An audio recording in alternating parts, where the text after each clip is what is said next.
Chapter 8. Attaining the Supreme. Arjuna inquired, O my Lord, O Supreme Person, what is Brahman? What is the Self? What are fruitive activities? What is this material manifestation? And what are the demigods? Please explain this to me. Who is the Lord of sacrifice? And how does he live in the body, O Madhusudana? And how can those engaged in devotional service know you at the time of death? The Supreme Personality of Godhead said, The indestructible, transcendental living entity is called Brahman, and his eternal nature is called Adhyatma, the Self. Action pertaining to the development of the material bodies of the living entities is called karma, or fruitive activities. O best of the embodied beings, the physical nature which is constantly changing is called Adhibhuta, the material manifestation.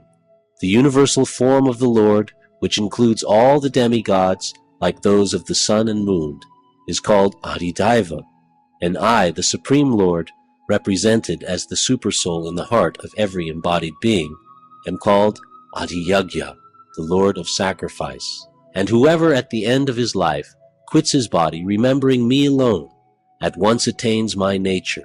Of this there is no doubt.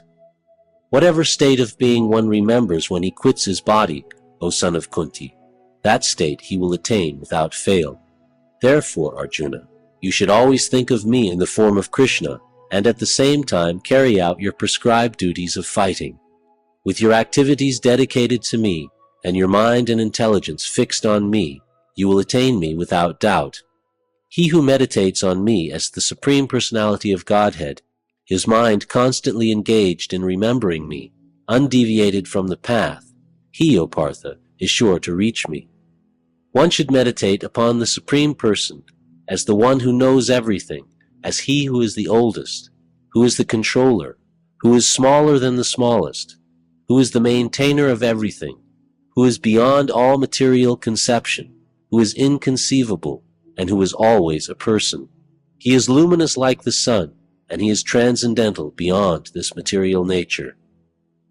One who at the time of death fixes his life air between the eyebrows, and by the strength of yoga, with an undeviating mind, engages himself in remembering the Supreme Lord in full devotion, will certainly attain to the Supreme Personality of Godhead. Persons who are learned in the Vedas, who utter Omkara, and who are great sages in the renounced order, enter into Brahman. Desiring such perfection, one practices celibacy. I shall now briefly explain to you this process by which one may attain salvation. The yogic situation is that of detachment from all sensual engagements, closing all the doors of the senses and fixing the mind on the heart and the life air at the top of the head. One establishes himself in yoga.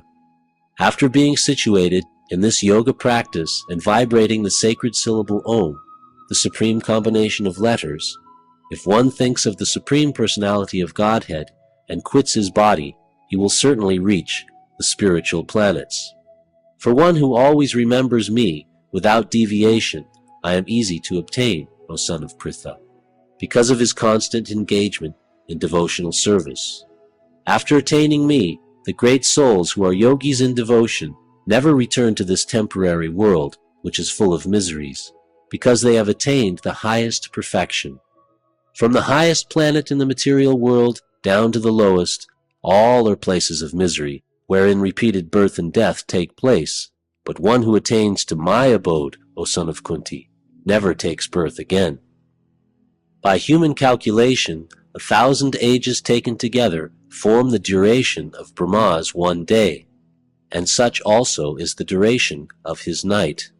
At the beginning of Brahma's day, all living entities become manifest from the unmanifest state, and thereafter, when the night falls, they are merged into the unmanifest again.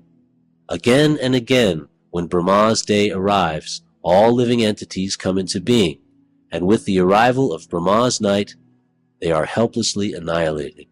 Yet there is another unmanifest nature, which is eternal and is transcendental to this manifested and unmanifested matter. It is supreme and is never annihilated. When all in this world is annihilated, that part remains as it is. that which the Vedantas describe as unmanifest and infallible, that which is known as the supreme destination, that place from which, having attained it, one never returns, that is my supreme abode. The Supreme Personality of Godhead, who is greater than all, is attainable by unalloyed devotion. Although he is present in his abode, he is all-pervading, and everything is situated within him. O best of the Bharatas, I shall now explain to you the different times at which, passing away from this world, the yogi does or does not come back.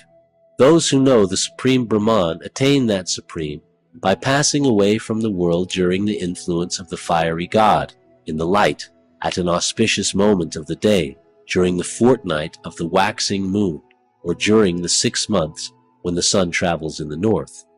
The mystic who passes away from this world during the smoke, the night, the fortnight of the waning moon, or the 6 months when the sun passes to the south, reaches the moon planet, but again comes back.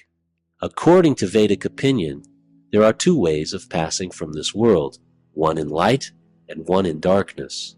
When one passes in light, he does not come back, but when one passes in darkness, he returns. Although the devotees know these 2 paths, O Arjuna, they are never bewildered. Therefore, be always fixed in devotion. A person who accepts the path of devotional service is not bereft of the results derived from studying the Vedas, performing austere sacrifices, giving charity, or pursuing philosophical and fruitive activities. Simply by performing devotional service, he attains all these, and at the end he reaches the supreme, eternal abode.